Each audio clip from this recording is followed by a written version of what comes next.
My name is Christopher Dent. I'm Professor of International Business and Economics at the Business School here at Edge Hill University. And I'd like to tell you about a very important and exciting event we are hosting here at Edge Hill on campus, the Sustainability Festival. Sustainability improves our society and makes the world a better place for us and future generations while protecting natural habitats and resources. And it underpins our values here at Edge Hill. SustainNet, our growing network community of staff and students established in February last year, is passionate about sustainability and is the main driving force behind this important festival, which will take place on campus from Monday the 1st to Friday the 5th of November. This coincides with the first week of the historically important COP26 Climate Summit the UK is hosting in Glasgow. Our Sustainability Festival will promote and celebrate sustainability in all its forms, bringing together students, staff, organisations and the wider community in engaging, interactive and inspiring ways. It is organised across 6 activity themes, these being community, tours, performances, talks, food, drink and shopping and competitions. Each of the 5 festival days will have a theme. For example, on Move In Monday, we will be looking at sustainable transport and mobility issues. While on World Wednesday, there will be a special focus on nature and habitats. We are creating a festival green zone meeting place for people to gather and to hang out with each other, talk about sustainability and make new friends. So we encourage everyone to be part of the Sustainability Festival and look at our world in new ways. See the festival website for all details. We look forward to seeing you there. Thank you.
Hello, welcome back. I'm here with Jane once again, who's going to teach us how to make an eco-brick.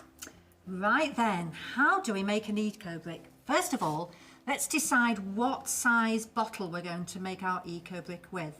So think about the project that you're involved with. It might be that you need large 2-litre bottles like this for your bricks. So they need to be dried and they need to be clean. And this is a smaller one if you've got a project where you need smaller bottles. So today we're using the 2-litre size, okay? And we're going to fill that with lots and lots of pieces of plastic. I mean, really fill it tight, really pack it down. So let's think about all the plastic that might come through your home, and we're going to make a little workstation that you might have in your home too.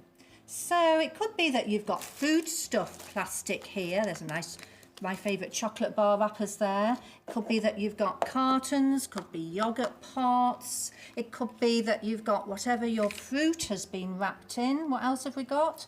Oh, we've got some doggy snacks here. So this is the sort of thing as an example of what you might naturally have in your home. Yeah. Try not to go for the plastics that can be recycled. And a good guide there is if it's bottle shaped, they can usually go into your home recycling. We don't want those in our bottles, our eco bricks. Okay, what else do we need? So it could be a tray or bowl to put all your cut up tiny pieces of plastic in.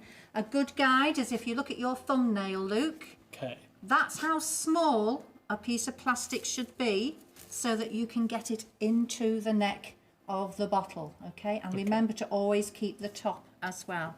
A funnel might be helpful to get lots more in and to push things down with your stick as well. So you've got a really long stick there, a piece of cane. Let's see if that's long enough for a 2-litre bottle. Fab. And you've got to really bash down all the time that you're making it. Don't wait till the end. All the time keep bashing your plastic down, okay? If you've got a smaller bottle, it could be that just an ordinary wooden spoon is going to do the trick for you. And some bottles in your design, because you might have a design for your project, they might want to have a coloured end. So in the very bottom, before you start putting in any more plastic, think about if you'd like a certain colour. Now, this is just a blue plastic bag that you could cut up, and you put that in first. And then at the very bottom, you've got a nice colour if you're just colour coordinating in your project of any kind. Sounds great. Okay, so just to encourage you, you want to keep weighing your bottle as well. Okay, let's see how you're getting on there. Oh, we've got a long way to go there, haven't we, Luke? I am afraid so. So that's going to take lots more bashing, lots more pieces of plastic to cut it up, and right to the top, pack it tight, leave a tiny little sort of air gap at the top, and don't forget to put your top back on as well. Would you like to see this one that's finished? Oh, yes. Feel how solid that one is. So solid. It's a really good eco brick, that one. And if you look closely, you'll see some numbers as well. So this one in 2018 was the 42,886 registered eco bricks. So you can imagine how many more there are now. And this is from around the world, okay? And also on there, it tells you that it is 670 grams in weight. So that's a really good one, isn't it? What else does it say? 25th Allerton Scout Group. Yeah, well, they helped me to make this particular one. So that's nice. But when you've got lots of these, well, have a look at this. Wow. So we joined these, for example, around your shower cubicles, and it's waterproof. We've turned this one upside down, and it's a stool in our scout hut. Cool. So we have our log chews on that one. You can make these bigger by applying more. You can make lots of modules, turn this one upside down, and then you can slot another module on the top, a bit like with building and Lego, things like that, for your bigger structures. Or you might want to make a bench for the community, okay? Or you might want to make something that's more structured, like a building. So this is all that you need to make an eco-brick. Just think, what's the project? What size bottle do you need to start with? Okay, thank you very much, Jane. And thank you to everyone else for watching.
and welcome to day 2 of the Edge Hill Sustainability Festival.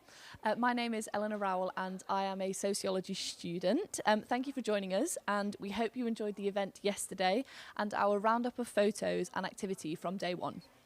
So today is Together Tuesday, with a special focus on community and all coming together to tackle sustainability changes and also sustainability challenges. We have had over 20 organisations involved today, and it has been brilliant so far. It's great to be joined again by Chris Dent, who will give us a quick update on how the festival is going.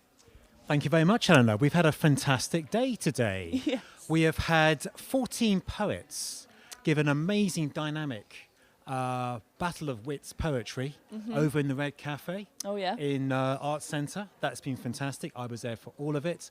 I was inspired, I was gripped, I was quite emotional actually after looking at listening to the poetry performances. It was absolutely fantastic. Fantastic. We had a very successful cooking Yes. event, which Did you I try believe a you went brownie? along. I tried 2 Oh. brownies, and the second one was even better than the first one. Amazing. Would you believe? And that was great. That was very, very popular.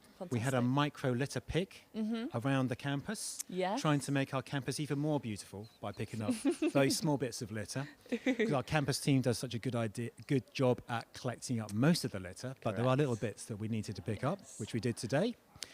And yes, we've also got a talk later on today by one of our professors from geography on the her Coast for Kids project. Oh, fantastic. Well, it Yeah. sounds like you've been very busy today, but what have some of your highlights been so far? Well, I think they've all been highlights, Yeah. actually.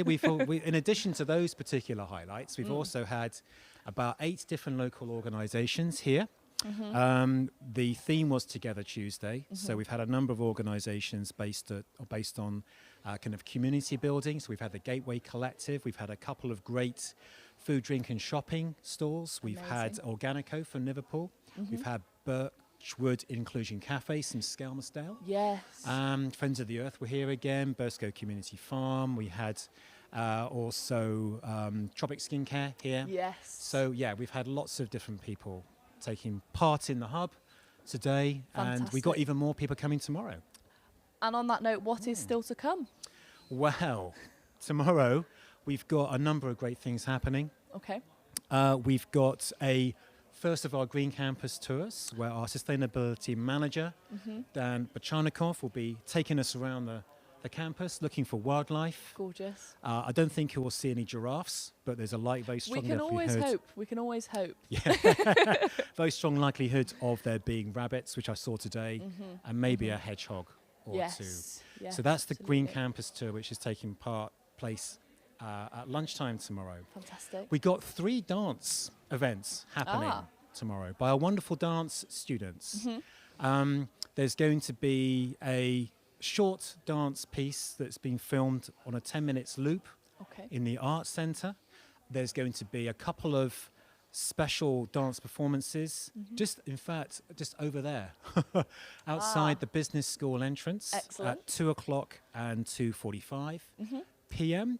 And then they've also got a short piece that's going to play as a prequel, or no, I'm not too sure if it's a prequel, but it's a kind of a amuse-bouche kind of starter Stunning. to the main film we're playing tomorrow, which is Beyond the Flood, Oh, fantastic. Leonardo DiCaprio's film. And there's probably something else that I've missed as well, which I may come back to later on. But those are many things that are happening. Yes, and we do have our tomorrow. daily What's On this SustainNet webpage as well, if we Yes, wanted we to do. check, don't we? Yes, we do. So Just look on the World Wednesday absolutely on that webpage icon. on that website. And so, just one more thing for you, Chris. Could you, by any chance, give us an update on COP26? What are the key things to have come so far from the summit? Yes. Okay. So in the last 24 hours, there have been 3 main kind of highlight events. The first is that India has committed to achieving net zero carbon emissions by 2070. Okay. Now, that is a little bit controversial because that is 20 years after the Paris goal of reducing global temperatures by no more than 2 degrees Celsius to pre-industrial levels. But Okay. India does face, of course, many significant challenges, Absolutely. which for a large population developing country. So that's one highlight from yesterday. Today, we Fantastic. had 2 things. Okay. We've had a pledge to stop deforestation Fantastic. by 2030. Fab. And the second? The second is that the EU and the United States have come up with a plan to reduce methane emissions by Okay. 30% by some date I cannot remember. Ah. But methane is many times worse than carbon dioxide in its greenhouse gas. So that will be effect. fantastic moving forward, hopefully, Yes, it for, would be. for us. Yeah. Well, thank you so much for that, Chris. Thank you for joining My us. pleasure. Now, thank you very much indeed. No, thank you. So next up, we will be being joined by Mel, and just enjoy these messages on the screen.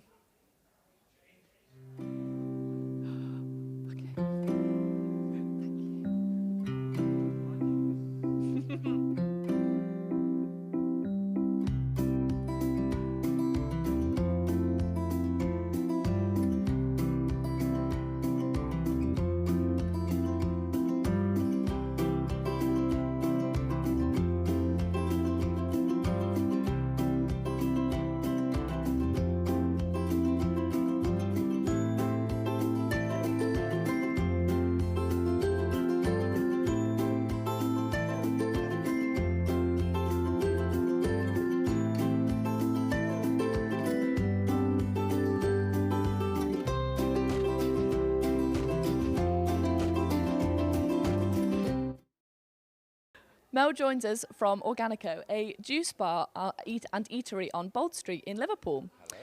Your stall has looked amazing today, and your cakes were delicious as well. Can you tell us about Organico? Yes, of course. Yeah, first of all, I'd like to thank everybody for inviting us over to Edge Hill University. It's a big privilege to be part, Yeah. with you today. Organico is the new concept of healthy food and drinks, basically. Fantastic. So we are partly vegan, partly vegetarian. Okay, we give more choices to the vegan people. We do lots of different kind of food, cakes, low calories, dairy-free, gluten-free, and most importantly, organic. And this is where the Organico came from, the name of the shop. Of course, yes. We are based on Ball Street, Liverpool.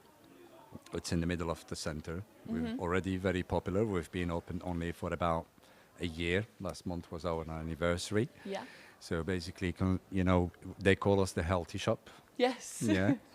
The most important thing about the shop itself is we feel like we're doing our bits to help what happened in the epidemic, Yes. the coronavirus, which a lot of people suffered from. So we thought we'll come up with something that can, contribute Absolutely. to health, because at the end of the day, we are what we eat. So Yeah, 100%. And Indeed. how has your day been today at Edge Oh, Hill? it's I know been I fun. tried your carrot cake. So you have, yeah. How did you find that one? delicious. Fantastic. It's one of our popular cakes because, well, carrot cake you can find anywhere, Yeah. but a vegan carrot cake, Very hard to it's find. very hard to find because it's not easy to make. Yeah. But yeah, it's one of our popular cake. We've got saffron cake. We've got all sorts of pastries as well. Petit pain au Yes. chocolat, croissant. We do sandwiches, healthy salads, healthy shots. Fantastic. Amazing. My pleasure. Well, thank you so much for joining us today, Mel. And Thank yeah, you for be sure inviting to us. pop in. Thank you. Thank you very much. Yeah. Thank you So- very much indeed. You're welcome. So next up, we have got Professor Irene Delgado Fernande, and she will be joining us after these messages on the screen.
Okay, so Professor Irene Delgado Fernando from the Department of Geography and Geology has coordinated and produced Coasts for Kids, a series of short educational videos to teach primary school age children from ages 6 to 8 about the vital role that coasts play in our ecosystem.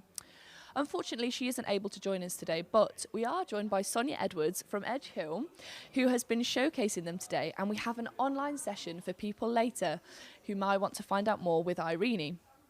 The scheme was developed in partnership with Sefton Council and Southport Eco Visitor Centre. The Coasts for Kids videos have attracted global attention from across the international coastal community. Coastal sciences from other universities in the UK, Canada, Australia, Spain, France and even Mexico were involved in the project, as well as teachers and community artists. Sonia, can you tell us a little bit more about this exciting project? Yes, well, you've gone through a lot of detail there already, I've got to say, but it is, in short, it's a series of animations, and it's collaborated between children, family, scientists, coastal marine experts, artists, illustrators, and it's specially designed for children, made by children, which makes it unique. And the language inside it and the styles of the video were meant to be inclusive and fully, include diversity. And honestly, they reach out to so many people. Yeah. And what's really great about it is it's free. And we've got so many students here that work outside in schools. We've got so many teachers here that work out in schools. We've got so many geologists that want to take out the knowledge and pass it on to others. And because you can download this, it's even on YouTube, you can just pass it on. And the 5 episodes there are all about what coasts are, dead simple, our influence on them, how we can make them better, how we can make them more sustainable. And they're inclusive, as in anyone can take part, whether it's individual or a group or a full class, the whole lot. Absolutely. You can do it out and about on the dunes, or you can do it inside your class. Amazing. And it works perfectly. Perfect. Yeah. And another question is, what have you been showcasing today? Because I believe there have been a lot of exciting competitions go on today. Do you know what? There has been a lot of competitions. I've got a sheet in front of me of how many competitions there are. There's been quite a few. So we've got one on activity, sustainable activity. So we've got people to take pictures of what they do in their homes or what they do within accommodation, whether they're recycling, whether they're reusing clothes and making them new styles and things like that. Amazing. So they've got a hashtag for sustainable EHU. There's a plug for you.